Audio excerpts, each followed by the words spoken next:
কাকার বাসা কই? হ্যাঁ, বাসা কোথায়? শিমুলিয়া। শিমুলিয়া।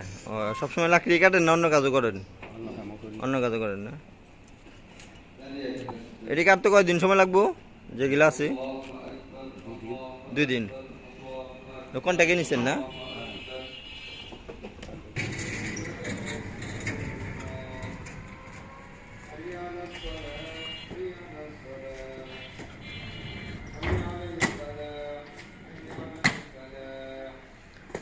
পরিশ্রম আসলে সাফল্যের চাবিকাঠি।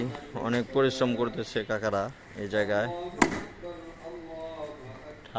মানে খুব মারাত্মক রোদের মধ্যে এই কাজগুলো করা, মানুষের আসলে হাঁটতে ফিরতে চলতে ফিরতে সমস্যা হয়, এই জায়গায় কাজ করা অনেক কঠিন একটা বিষয়। কাকাদের জন্য আসলে মন থেকে ভালোবাসা রইল।